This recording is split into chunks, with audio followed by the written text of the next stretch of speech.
But it's time for the next great British debate of the hour, and I'm asking, should charities face new guidelines for helping migrants? Now, because one charity, the Red Cross, a very respectable charity, I've given money to the Red Cross, I've done little charitable things to the Red Cross. Currently, they are funding travel for up to 1,000 relatives a year to join asylum seekers in the UK, part of a record 20,000 family reunion visas granted in the last year alone. But with housing shortages and rising pressure on public services, does this system need a stricter oversight? Supporters say reuniting families is a fundamental human right, and that the charities are simply stepping in where the system falls short. But what about the fundamental human rights of the people who live and work and pay taxes in this country, and indeed donate to charities like the Red Cross, who are struggling to get on housing ladders, who are struggling to even find somewhere to live? What about those people in this country? So for the Great British Debate this hour, I'm asking, should charities face new guidelines helping migrants in the UK? So joining me now, broadcaster and columnist Lizzie Cindy, and also political commentator Fahim Mohammed. And it's not just those charities, the Red Cross. It's Care for Calais, all these, what I see is aiding and abetting, although they're supposedly meant to be being charitable, but they are making things, maybe inadvertently, but they're making things more attractive and multiplying the problem. Lizzie Cindy. No, I think there should be definitely new guidelines. Look, I've said this. We are bursting at the seams, Nana. We are not a charity. Let's put our own people first. That's what this government should be doing. And that's why we're seeing the protests like we're seeing, because people are looking at us as if we are a country that's a soft touch. Even Germany now is doing stricter rules and sending people back. And if you've committed a crime in their country and, you are sent back to where you're from. And this is what we need to do. We need to get tougher, we need to get stronger. It's impacting our whole infrastructure, every aspect of our lives, from school, NHS, from everything, and we cannot keep going on like this. As I said, the data so far, we are up 56%, with boats coming over than we were this time last year. 49,000 since Starmer's been in power, and he said he was going to smash the gangs. All he's smashing are all the records with all these illegals and coming over, and it's no surprise that people are protesting. People are sick and tired of not being listened to. Fahima, what do you make of this? Because even you must see that we have a big housing shortage, and going and getting people from other countries to bring to the UK to support people who've come here legally or illegally, it's too much. We don't have the space. Well, for a Christian country, so-called, are we going to sort of differentiate who we help through the name of charity? Yes. It says, help thy neighbour. And I'm sorry, when it comes to charity, we should not discriminate who needs and who requires help. This charity is actually there to actually fill the gaps, as you said, and 1,000 is just 0.0002% of UK's population. Now, at the end of the day, let's reintroduce statistics. 1.2 million on housing waiting list, 9,000 children in temporary accommodation. None is linked to the Red Cross policy. They are a British humanitarian body whose mandate is to reunify families, not a migration policy implementation. Their support does not create systemic issues. How do you know that? This has nothing to do with that. Well, of course it does. It's the failure of the Home Office, and especially the 28-day move-on deadline. Now, this is proven to push refugees into destitution within weeks. And at the end of the day, again, do we now discriminate? Oh, who are we going to give in charity? And again, these are not something that we should be talking about when it comes to charity registered, regulated, governing sort of bodies who are there to fill the void of the state.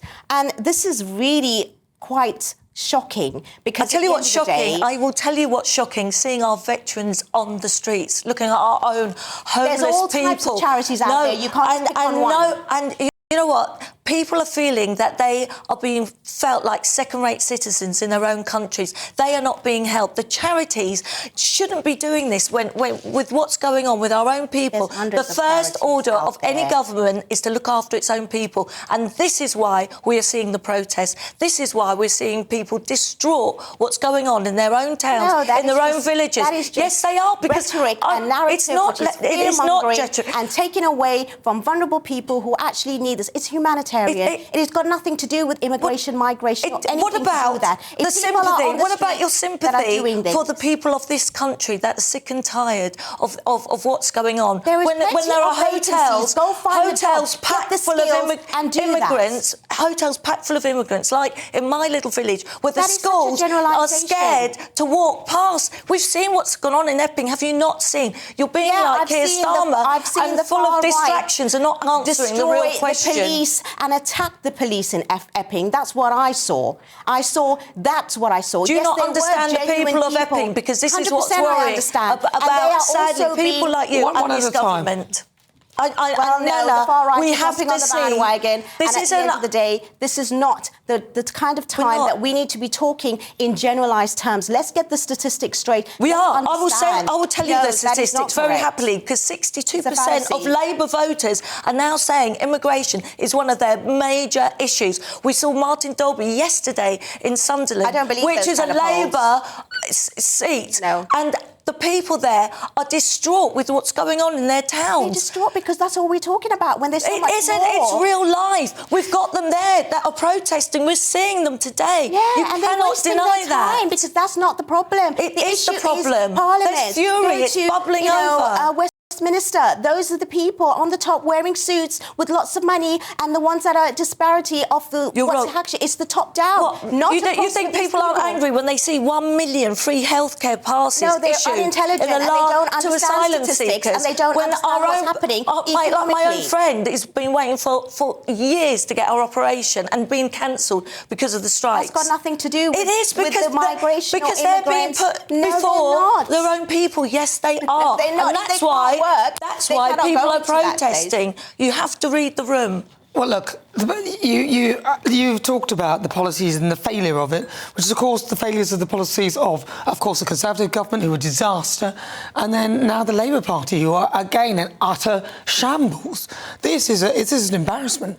Surely these charities need to be held to account and there needs to be stricter control over what they can do, because, in my view, I think a lot of them are either aiding and abetting, so I would say that Care for Calais, hanging out there, doing everything, helping everybody, whilst it is important to help people, there has to be a point where you have to go, hold on a minute, is what we're doing counterproductive to the people in this country? Like giving them a crib sheet of, this is what you need to say, this is what you need to do, this is where you need to go. Hold on a minute, these people have come from France. Yeah, have a mobile, free dental, free healthcare, free hotel. Come on, when are they going to actually? They're in France, they've got tents. If we had tents, they wouldn't cross that Channel journey, would they? They wouldn't do that if they were coming to another tent. It's sitting in this really nicely aircon studio and feeling the way you feel and all that dissent when you actually are faced with people, real humans, who are actually in dire conditions. You would not turn your back if you had a real heart. What about the poverty in this country? The poverty in this country, there are also issues for that, but there are also charities for that, and a lot of that's due to the mental health crisis and the actual charities that were taken away for the last 10 years but what by about, Conservatives. But let's address the question here, whether the Red Cross should be importing more people here to be with people who have come here, many by illegal means, we don't know how they got here, whatever, but is that really what needs to be happening here? Surely the Red Cross should be focusing on things. We know that we have a housing shortage. We know that we have a migrant crisis. But we know that we have a migrant crisis. Yes, but what we're saying is, should there be stricter rules? Then maybe some limiting. Oh, don't help that one because they're from this country. Don't help that one because they're from there. I don't care where they're from. I don't care where they're from. It's help is needed, no matter what. Humans are humans. No, I don't care where they're from.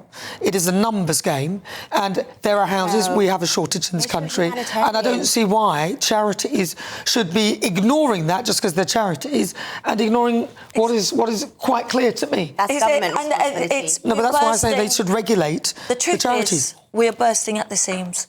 We cannot do this any longer. It's affecting every aspect of our lives, from schools to NHS. And I'm sorry, if you can't understand why people are protesting, you know, it is affecting their everyday life. And they're scared, and they're scared for them, and they're scared for their children. Well, listen, I'll tell you what, if they live next door to you, Fahima, if there's one big camp next door to you, you saw Chris Worrell do a big 180 there when there was a potential for them to be moving to a hotel near him. The very charitable Chris Worrell was suddenly part of the protest. But listen, the Red Cross say, we know from our experience that bringing families back together makes an immense difference to people's lives. It helps people better integrate into communities and contributes to societies. Some people speak about it being the moment their lives truly restart. Yeah, that's all very great and that's wonderful, and we do agree in charity, but charity begins at home.